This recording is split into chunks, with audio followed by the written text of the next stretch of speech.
Welcome everyone to IGNITE's podcast. I am Jacob Cordero, joined by Emmett, Deen. We have a couple fun things that we're going to talk about today. And to start, if you want, we can talk about Overwatch. Yep. Yeah. So this is basically about ESPN starting to cover Overwatch and some other esports. They're trying to get into it because they have nothing to show on TV right now. Yeah, exactly. They've gone a while with pretty much no sports. There's finally some sports trying to come back, but with Overwatch being huge and some other esports being huge, they're just trying to look for something to cover, I think. So they're getting into it though, that's for Yeah. sure. Back when I used to watch Overwatch, there wasn't really a rank. You would just kind of have the previous big tournament winners.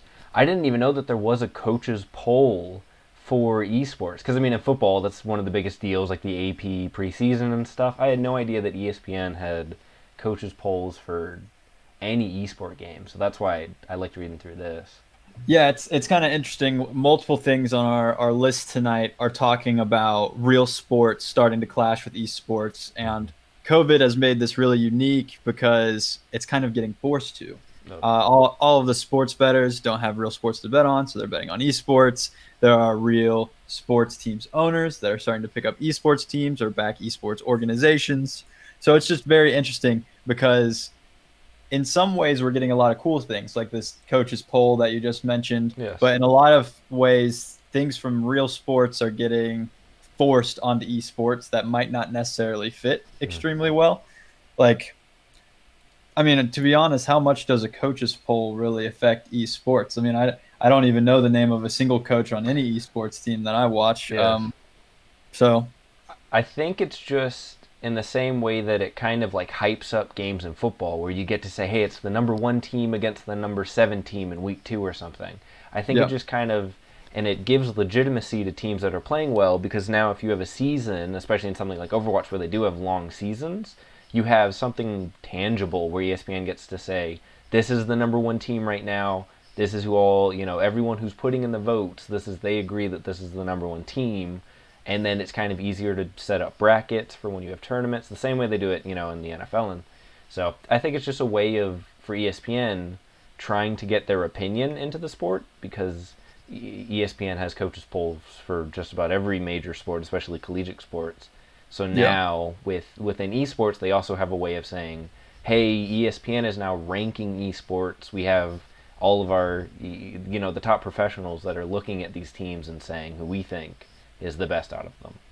So it's interesting because both of these leagues that we're talking about right now are OWL, Overwatch League, and CDL, Call of Duty League, because they're both involved with Blizzard. Yes. So it's the same kind of team owners and the whole deal with that. So it's kind of interesting to see how these big time NFL owners that are all friends with each other that decided, hey, we can buy an entire esports team for a fraction of the salary that we pay one real athlete. Yeah, So exactly. let's get in it.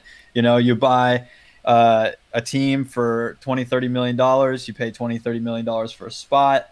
And then you're still paying what, a year of an NFL player, Yeah, and exactly. you're getting way more viewership and maybe even sell more merch, make more money. I don't know. I guess that's still to unfold, as a lot of these deals were several years in the making. You kind of bought a spot, I think, in CDL and OWL for like 5 or 6 years or something like that. Okay. It's kind of like an extended thing. So Yeah. I didn't Makes sense. I didn't know Atlanta had a Overwatch league or an Oh Overwatch league yeah, team. that's what I used to watch. We're not as good at Overwatch, it appears, as we are Call of Duty. No, and unfortunately, the U.S.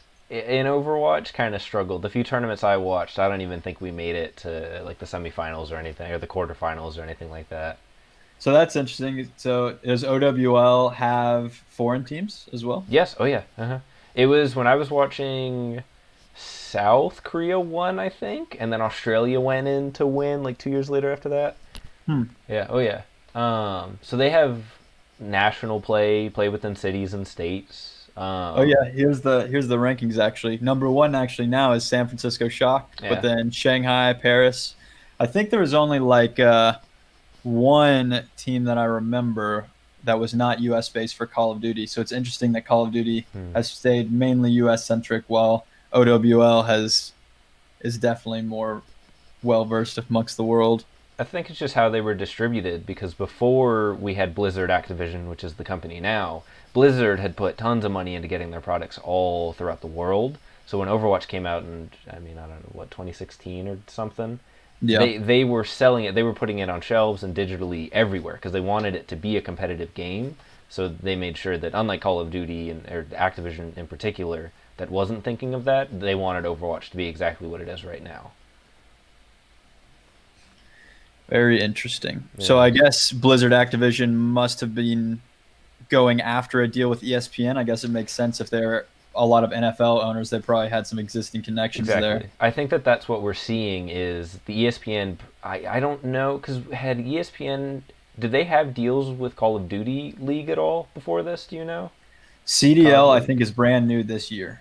Okay, so then yeah, Yeah. I was trying to figure that out, and I probably read more into it because I don't know. I mean, it is two massive companies that are now one big company, so that might be why ESPN is looking at them. But I don't know where the partnership came from exactly. I wonder how much of a role ESPN is playing and is going to play in esports growing in the future because still neither of these games are like League of Legends or Dota, which inherently have the most viewership. Yes. And I'm not even sure if ESPN covers that or not. It doesn't look like they do, or they have League of Legends on here, but not Dota. Hmm. Says League of Legends, Call of Duty, Valorant, surprisingly, Counter Yes. Strike, and Overwatch.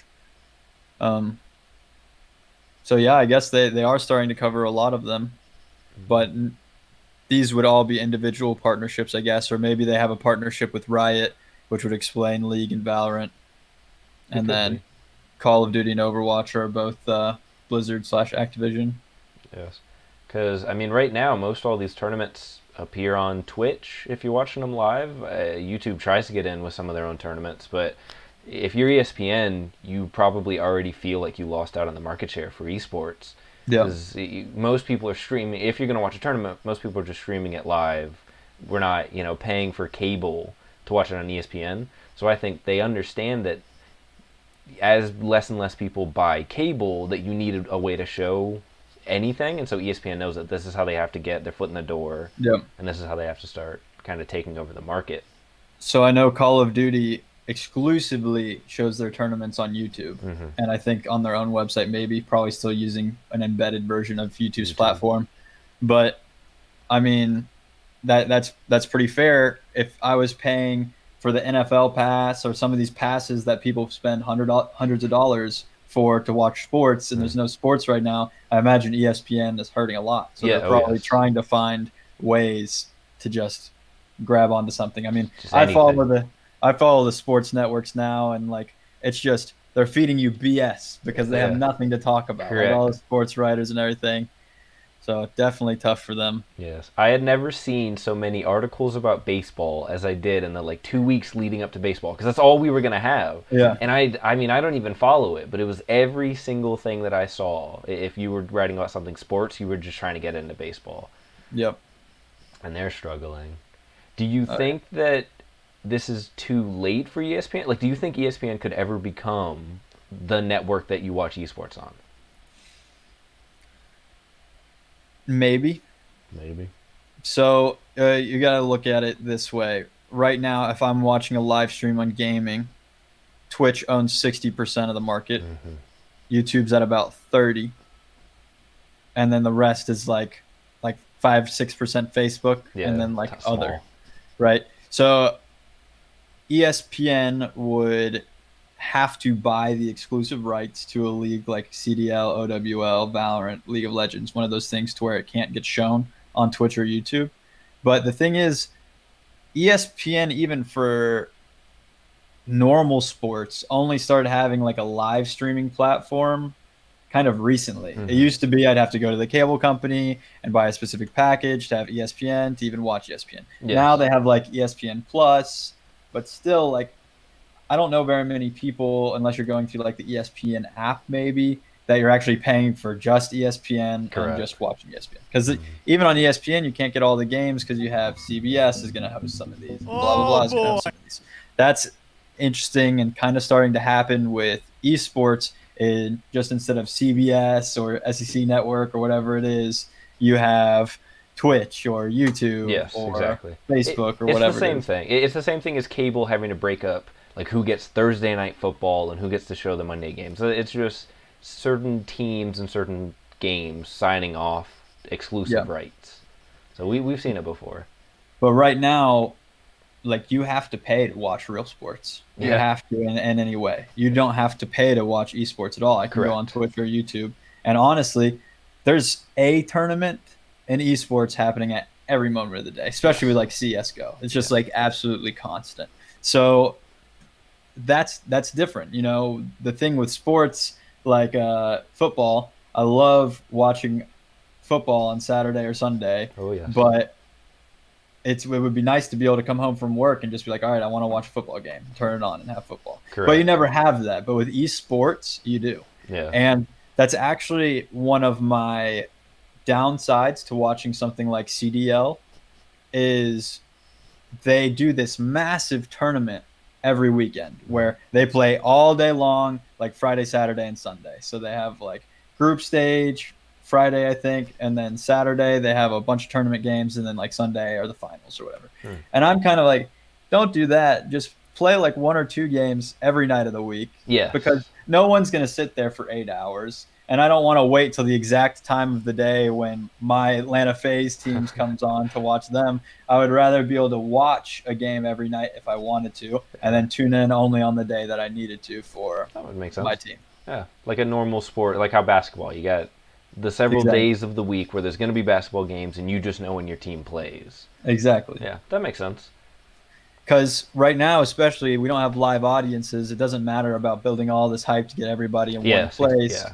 So, but that was how CDL was originally designed. They have like the home series. So each team would host the event Mm. in their city. So they would have a big stadium and they would sell tickets and merch. And that's how they made a ton of their Oh money. yes. So now they don't have that. So they're probably not making money that way. Maybe they save some, but who knows?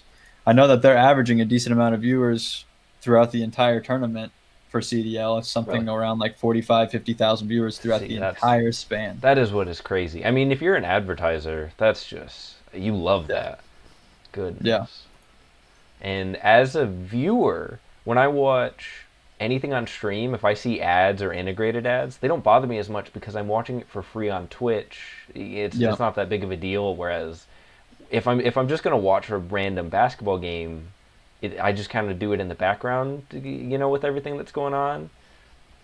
It So it's it definitely sucks when you pay $100 a month yes, or whatever it is to watch TV. Then they hit you with ads, or even worse, you're streaming a game on like the ESPN which is app, and terrible. instead of showing you a commercial, it just says ESPN commercial break. We'll be right back. At that point, just show me something so I'm not looking at a blank screen. But Yes. honestly, it would just be ideal if they would just show footage of them taking the break at the game or something like that. I feel like at that point I'm paying for it, but Correct. And I they're just haven't used the ESPN streaming app, but man, when we used to try and use it to watch Auburn football, it was terrible. I mean, yeah. it would disconnect all the time. It was slow. Whereas if you have a half decent internet, you can stream anything on YouTube or Twitch. Oh yeah, no problem. Yeah. So I haven't used the ESPN app in a while, so I'm sure it's gotten better, especially with the Disney Plus share that they have. Yeah. So I don't know. I think it's interesting seeing ESPN try and get into this. I don't know how long there has been a coaches poll. When I read through the link, it didn't say, but it's. I like that there is. I like that ESPN kind of is getting into it because it just makes it look more legitimate. It makes all of Yeah. esports seem like it's something that is a viable product that actually matters and should be on TV. So I think we're starting to get to the point where we're past that conversation. I think yeah, everyone is starting to really recognize, hey, this is actually legit now. It's probably not, it doesn't have the same, I guess, clout as being a real athlete still. mm, But I mean, you got these kids, and for sure, it's not easy to become an esports athlete. no, These guys are freaks of nature at exactly what they do. But this kid can play games 8 hours a day, bring home $1 million a year, and he's 18. yes, I mean, shit, I would have at least given it a try with when I yeah. was younger. I mean, I used to play games all the time. You know, Who it's like knows? if I would have even thought that it was a slight possibility, then I probably would have gone for it. And I'm sure a lot of kids are seeing it now and are going to go for it. Oh yes. And this next generation is going to be insane. The generation that grew up with an iPhone in their Oh hands playing goodness. games. I don't even want to know what they're going to do with esports, but it's going to be amazing to watch. Yeah, it's gonna end up being how there are thousands and thousands of people that go to college for sports, and then well, hundreds of thousands, but then so few actually get to play competitively. So I think that with esports, and there kind of already is that there are a lot of people that try and play games competitively, but there's already just it's a tight. You can only have so many people, right? You can Yeah. only have so many people on a football team. You can only have so many people on an esports team. So they're similar. Yeah, and but with esports right now, it's interesting because it's like there's only the NFL or Yes, only the exactly. NBA. There's Yeah. like nothing below it. It's Yeah. either like nothing, nothing, nothing, and then pro esports. And Yes. some people have challenger leagues, like CDL's got a challenger league, but you rarely see anything of it. It's starting to get a little bit bigger, but like when is every high school going to have an esports team? Yes. I mean, some colleges are already starting to put that together. Yeah, So a lot of colleges are doing club teams. I've seen yes. like one high school that had a team, Hmm. but then with esports, it's interesting. It's like, all right, you have an esports team, but are you going to have an Overwatch team, a Valorant Mm, team, a CS:GO team? And honestly, as much as kids play games now, you probably could have that. that's true.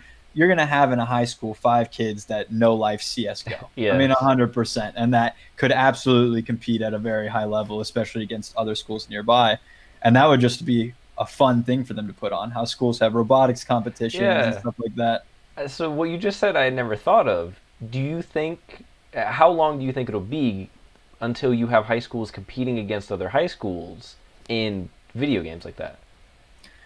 I think the kids are ready now. Yeah. I think the school doesn't realize that that's a thing. Yeah. Because it's just video game culture. Right? It's Yeah. just the perception of video games. Yeah. The only way we get there quickly is the students push their school to do it. But Mm. unfortunately, a lot of those kids that might be doing that might not be the type of kids that are like, let's do this, or they might do it on their own time or form it themselves. Now, I know when I did robotics, we had like the Vex Robotics League, which was Mm. like standardized right across almost all high schools. So if somebody came in and made a high school That's esports true. league, then that could definitely be a viable thing. Yes. Yeah. That's a good point. And it could be done. I mean, there are plenty of kids in high school, like you said, that would gladly play something, try and play Oh for their yeah, team, play for their school. yeah. Yeah, I hadn't thought about that. Yeah. If you'd like, we can keep talking. If not, we can segue over. That was a good segue Yeah, to the video that you sent. yeah, so let's segue over to that. So this is mainly CDL, Yeah, and yeah, this is talking about forcing organizations to adhere to this city platform where it's like Atlanta, whatever, Chicago, whatever. But more than that, they're not allowed to use their esports org name unless you're FaZe. FaZe is yes, the only one. Now, a lot of people say, well, FaZe earned it, right? FaZe is, the massive. biggest esports org, pretty much. And Yes, they've been in Call of Duty forever. They're the reason Call of Duty is an esport, honestly. They were doing all the trick shot videos and all the nonsense you saw on YouTube yeah, when all of us were falling in love with Call of Duty. So it's interesting to see them, though, not do like Chicago Cloud9 or whoever owns Chicago. And I know a lot of those owners of those big esports orgs are upset because now they're having to manage 2, 3 brands because they got an mm, Overwatch team, which does the same thing. They got a CDL team and they got their main org. And their main org a lot of time has huge clout from games like CSGO or League of Legends or all of these really, really big games, and they already have a huge following. And if they were to picked up and done, Chicago Cloud9, then it would have been way easier for them to transition their audience to that team and yes, probably sell way more merch oh yes, because I think it's Huntsman in Chicago. Convincing me to buy a Chicago Huntsman jersey would be way harder than a Cloud9 jersey mm, because I already love Cloud9. They are already attached to all of their different streamers, like your Shroud, or you got Tens who's playing Valorant now. All these like absolutely ridiculous players, and then it's like, oh, they're playing Call of Duty now, which is a game that I love to play. yes, That's a way easier sell than a whole new brand. correct. Do you know why these cities and brands are having a disconnect? What's the reason behind it? I wasn't able to figure out the reason. Hmm. I know the reason they went with the cities is because they feel like it makes it easier to attach Yes, to a team out of that's true. nowhere. Like for sure, if I just looked and I saw FaZe, Cloud9, blah blah blah, like you do CS:GO, I would have a harder time picking which team I'm going to back. Hmm. But because it's Atlanta FaZe and I You live pick in them. Atlanta, it's like okay, I'm supporting my team, kind of a deal. So I totally get that. Let's attach cities to the teams. I get that. I just wish that they would have kept the real Hmm. esports orgs. Yes. Yeah, that's strange. And is it? I guess now are they still going to have city leagues where you just don't have team names that have cities attached to them, or how's that going to work? So, I mean, at least with games like Call of Duty and Overwatch, these are the only esports leagues. So there will never Okay, be a just FaZe or 100 Thieves or whatever I see. team again. Yes. Okay. Huh. That's very interesting. Yeah. I guess we'll see. It is unfortunate for someone who is trying to brand that, because I mean that's a lot. Now it's much more difficult to sell everything. You got to put in 5 million more dollars just in Yes. marketing, advertising, everything, brand building. Hmm. And I mean, I don't have. If you asked me to name 10 players on the Atlanta Falcons football team, I probably maybe could. I watch them because that's where I grew up. And so there's almost this connection you have between you and your city's team. And, obviously, if I'm going to go watch a football game, it's going to be in Atlanta. With esports, it's the same thing. I mean, I used to watch two guys that played Rocket League. I don't even remember their names. I watched them because they were two people from Atlanta. I Yeah. had no other connection to them, but now you kind of lose a bit of the identity that comes with rooting for someone that you're attached to, like you're just Yeah. location based attached to. It would It have been hurts. a home run, in my opinion, if they would have kept the original Mm, esports names and did the cities. yes. Because the cities is cool. The cities is cool. I do like that. It puts a little bit of, and I'm glad that Atlanta FaZe was one that got to keep their Yes. name Oh yeah. because now you get two things. You get FaZe, which is a great brand, and then Hmm. you get your city to represent as well. And if all of them were like that, I think they would have done phenomenally. Yes, for It sure. also doesn't hurt that Atlanta FaZe is number one in CDL right now, so it's Yeah. very easy to cheer for them. I think a lot of people do because Yeah, they're so good. yeah. Uh, You got a well, bunch of young kids that are just absolutely killing it. yes. And now you have young kids who probably wanted to root for a team, and in the same way you kind of root for a team your whole life and hope you play for them professional one day, now you kind of lose a little bit of that as well. Yeah, So, yeah, it's kind of sad. It's a bit of a loss, I guess, for these yeah. teams, the companies, but not terrible. One of the ones that I was looking at, and I guess I didn't realize how quickly Valorant is being picked up and how quickly Riot is putting stuff out. But one of the other things is that Riot already has an update with another hero coming out, which I Yep. didn't realize Valorant does. I don't know how much you read about it, but she looks pretty cool. Dokkaebi? Question mark from Kind Siege. of. It's kind of like if Dokkaebi had Little robots. just like a mobile utility, I guess. Yeah.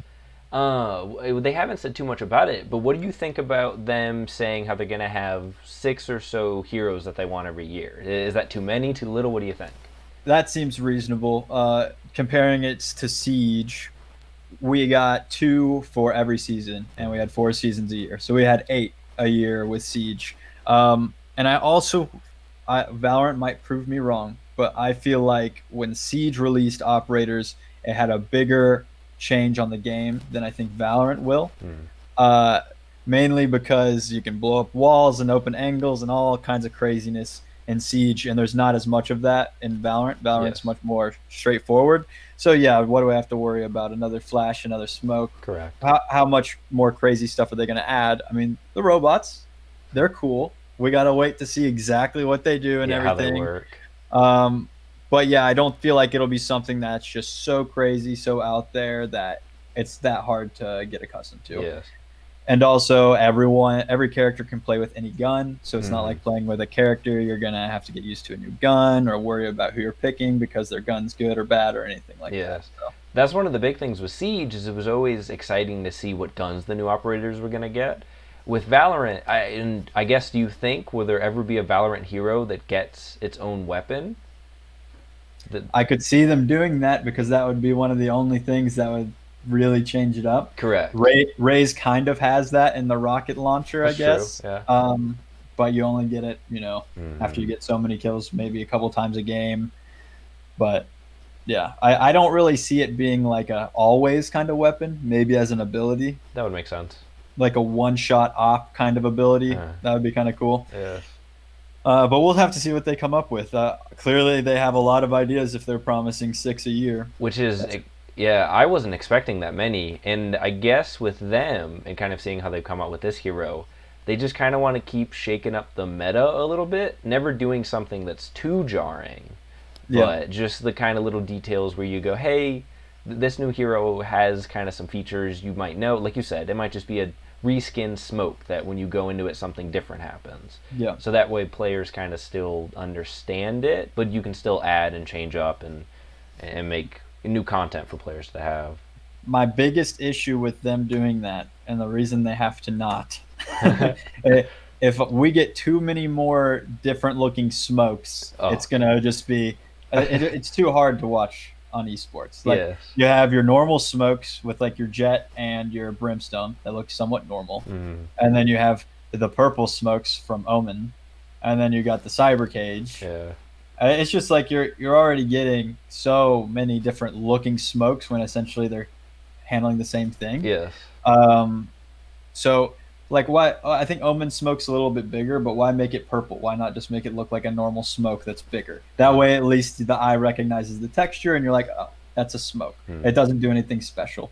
The same way with Cyber Cage. Originally Cyber Cage slowed you down when you walked through mm, it early in the game, yes. and then they got rid of that. So now it's essentially just a smoke, Another. but it does make a little sound cue, I guess. So maybe that's worth it, but that's very slight in my opinion. I would just replace it with a smoke at that point. Yes. But I think it's just so you can tell what heroes you're up against. It's very easy.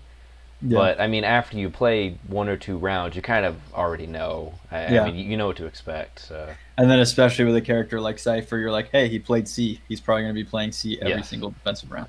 So, yeah. Because uh, yeah, with Siege, it makes sense that you need just about every utility to have its own sound and the way it looks and feels because every single round you're going to be dealing with something different, yeah, like different comps. Whereas in Valorant, you're playing a whole entire game with the same five versus the same five.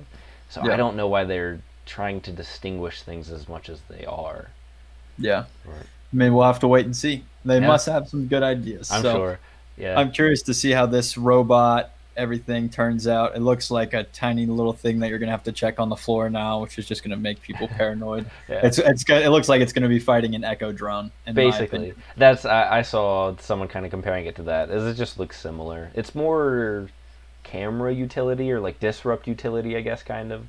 Yeah, It's more like that. So it's interesting.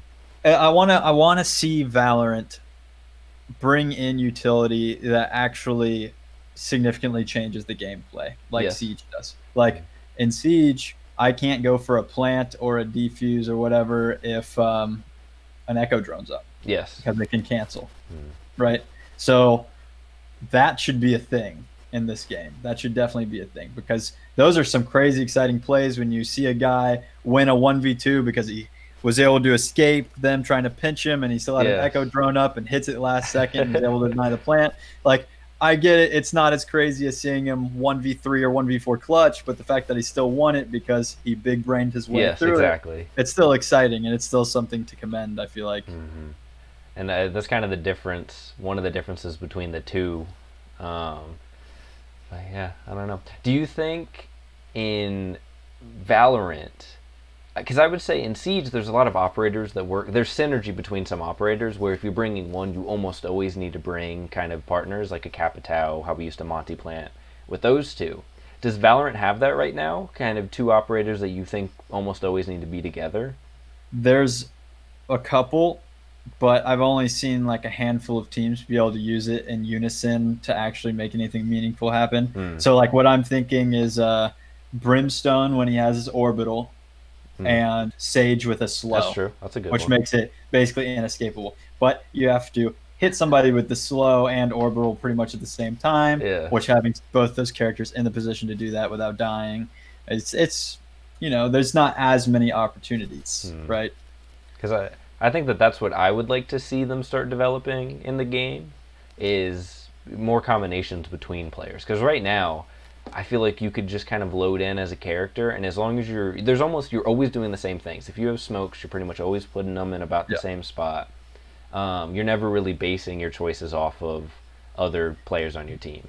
And maybe it's just because I'm a noob in Valorant, but it seems like the utility in Valorant more helps you and only you compared to Mm, Siege, where it's like Mira is one person but gets two Mira windows. yes, So, yeah, sometimes Mira switches between them, but a lot of times you'll put somebody on the second Mira. correct. Or you, as a Jaeger, have to collaborate with that Mira and put down a anti-nade device right at the Mira's feet so they don't get naded out of that spot. Yes. There's that collaboration there that you have to do. Or, Thatcher having to disarm the electricity while the thermite goes off Oh at the yes. same time, and there's not as much of that. No. And if you don't do that in Siege, you don't even get in the build, Correct. Yeah. It doesn't right? matter So how it's like, good you are. You yeah, might not ever get through. I mean, there are some sites like the yeah, bottom of Consulate or something where if you can't get in, that's it. You're having to push terrible angles. Whereas yeah, in Valorant, you might. There are still some lanes in Valorant that you just generally don't want to push in certain ways, but it just kind of comes down to a gunfight and just yeah, taking numbers when you can. yeah. So Valorant definitely feels like a game where you could solo queue to the very top Yes, if you're just absolutely. like good yourself. Yeah, Siege, you can, really difficult it's a because, like lot I harder. said, you got to collaborate, and if you get some randoms that don't care, which happens all the time in Siege, Yeah. then you're not going to get anywhere. You're going to lose the game, even if it's a team. Like, that's why we would win so many games when we would play Siege. Oh We yeah. weren't good. Like, I mean, I'm pretty sure 3 of the 5 people we had a sub 1.0 KD in Correct. Yeah, ranked, we were but we usually would pretty still win. negative. Yeah, so it's like we would still win because we were able to open the garage door. We were Yes. able to stop the other team from opening the garage door, and just Hmm. stuff like that, which wasted so much time that they wouldn't be able to kill us all and plant. Correct. So Because I've seen a few good strategies that have popped out in Valorant, but I mean Siege just has some incredible ones where yeah, you're able to, if you just kind of do certain steps right, if you bandit trick correctly and play, I mean you can completely shut out the other team, yeah. which I- I love that feeling. And then they also have like different ways to achieve the same thing. Like, Hmm. oh, we didn't bring a Thatcher. They banded the garage. Let's send a buck above and blow out the floor, and then Yeah. shoot the things. And then it's crazy though, because that's the also the issue with that game is that Oh to even yes. play, you have to understand that all of those things could happen and prevent all of them. You're like, Yeah. oh, they didn't bring a Thatcher, but they brought a buck, so we need to put a roamer upstairs so we can kill them before they break Hmm. open the floor. And then it becomes a But mind game of, oh, we need a Jaeger because they brought a buck last time, and we need yeah, to watch out for frag grenades. And then the next time they don't bring anything you suspect, and now you're mismatch. and then they brought in that ban system, so it's like, oh, Oh we're gonna ban goodness. Thatcher, and then they're like, oh, well, we got to counter ban a bandit. It's Yeah. a total mess. But I mean, you have to have such an intense knowledge to even be considered like an average ranked player. Yes. Average ranked player being gold 4, gold 3, which is like ridiculous. Correct. But Whereas yeah, in Valorant, I think if you're pretty good at first-person shooters on a mouse, you can become average, if not better than average, fairly quickly in yeah, that game without even needing to understand all the details of how the heroes work in it. yeah, So they have both have strengths. I'm excited to kind of see what happens to Valorant and start following teams, esports yeah. teams as they come out of it. I hope that we see an answer to Siege though soon. I don't know if they're just going to keep on going with Siege, but I really want to see a whole rework and a new game. Mm. Same mindset, same complexity, but fresh. Because I didn't hop in when it first came out, but if I hopped in Siege when it first came out, then I'd probably be still playing pretty die Yes, hard. yeah, that's true. I don't know. I don't know what they need because Valorant, it's easy when you watch cameras. It's all just about one level or open areas where you can kind of hover above and see most all of it. Siege, it's those small, tight maps. So I don't Hmm. know. A brand new engine would probably work for Siege just to try and remake how the actual gameplay works. Yeah. Um, It would also be interesting to see how Siege would play on maps that were more similar to a CS:GO or Mm, Valorant, where it is like a normal map like that, but then maybe throw in some walls and stuff that are destructible to still make operators useful. yes. But have the bomb sites really far apart and see what And just happens. see. Do you think Siege could ever work as a game where there is only ever one story, where there's never vertical play to it, or does Siege need vertical play? So that's normally what makes a good competitive map in Hmm. Siege. Because when the pros in Siege get a map, they destroy every destroyable wall and then just like start looking Yes. for weird angles that they could get kills with. So I don't know. It'd be interesting to see though. Hmm. And in the same way, do you think a Valorant map could ever work that's quite vertical, or do you think they all pretty much need to be fairly horizontal in their design? I that one's harder to tell, I think, because the whole point of these maps are designed very similar to CS:GO. Mm-hmm. It's like if you peek an angle, you're challenging somebody one on one. Hey, I'm better than you, and then whoever kills that wins, right? Yes. So if you add too many angles that see one spot, then it's no longer about that. That makes So sense. it's like, hey, this guy's 2 stories above me, aiming down while I walk through this doorway.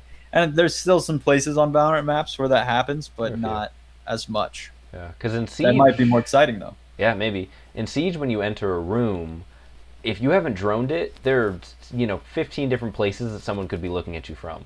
Whereas in Valorant, you kind of get familiar with angles, and when you peek, you pretty much know where someone's going to be. Whether you're looking up at heaven or Yeah. you have to worry about someone kind of below that spot, there's only just a couple of places where, and like you said, you're just basically challenging one person. Because in a game like Valorant, it usually isn't wise for two people to both be watching the exact same thing. So it almost always just kind of turn into between two people who's the better shot.